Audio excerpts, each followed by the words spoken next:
Hello Libra, thank you for joining me for your monthly forecast for June.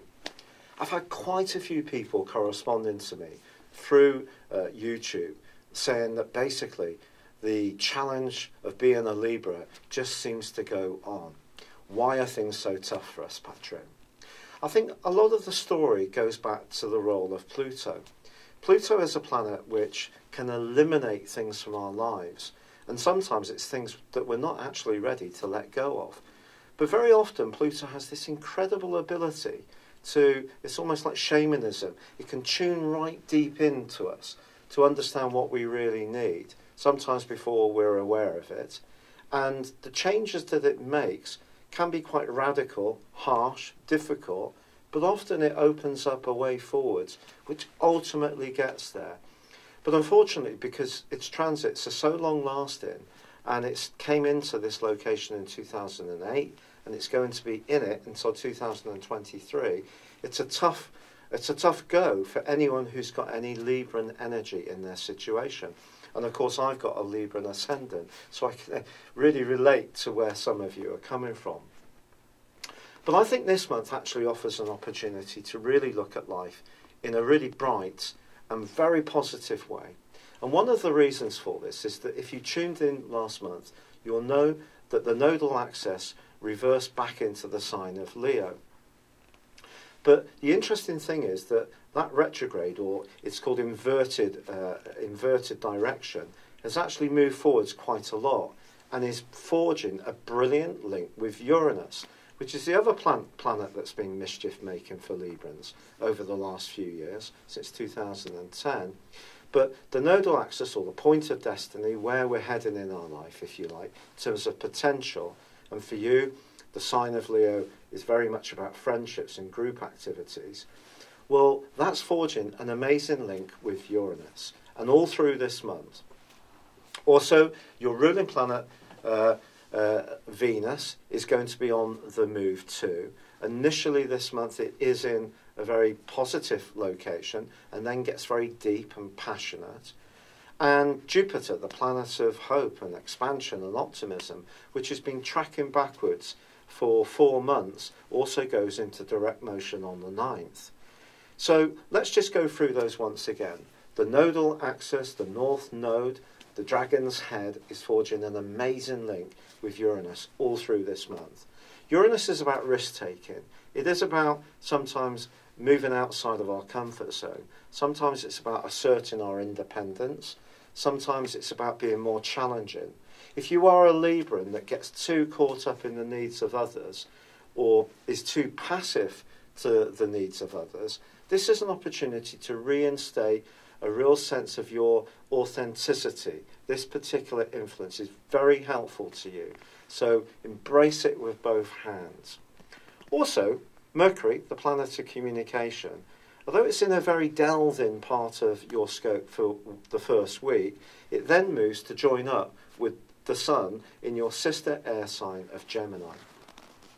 Now, Gemini energy for you is all about exploration. It's all about travel, higher knowledge. It's about being a bit more adventurous. It's about being a bit more rugged in your approach as well. It is forging a dodgy angle, the Sun, in the first week with Neptune, which at times could stop your energy really flowing as you would like. You may lose a little bit of momentum. You may doubt yourself. But once Mercury joins up with the Sun on the 7th, I think it's going to help you to go forwards. But there's more than this for you, Libra, because on the 5th, Mars is going to punch through into the most visible part of your scope, your 10th solar house, where it will be for 6 weeks. Mars is, it's true, about instant gratification. It's also about impatience. It's about being a bit grumpy at times. But it's also about our desire to overcome. And Mars is now in the part of your situation which gives you massive extra authority. And you must not forget that you are an angular zodiac sign. That means your quality is one of leadership. But you sometimes have to get fired up to assert your individuality and not be so caught up in what other people think of you. And Mars is going to help you enormously in this regard.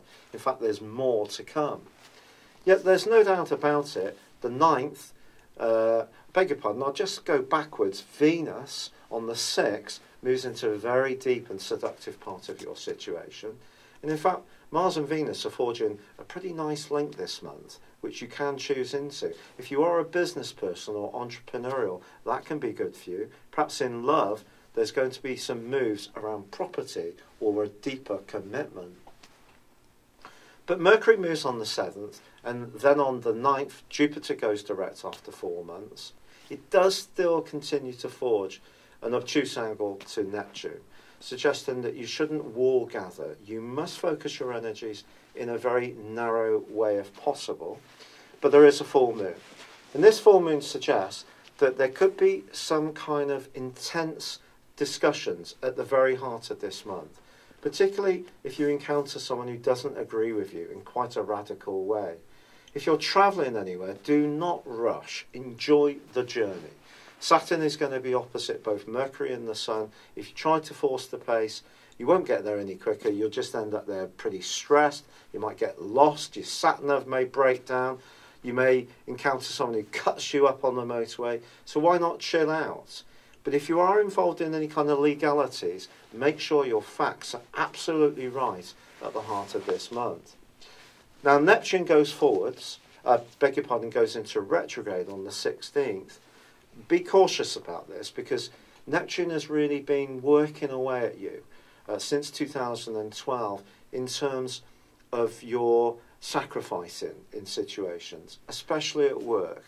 And you must make sure over the next 5.5 months that you don't engineer situations where you're always doing more than everyone else. However, back to this month specifically, on the 21st, the Sun and also Mercury move together into your 10th solar house, joining up with the Sun. There's also a new moon on the 24th.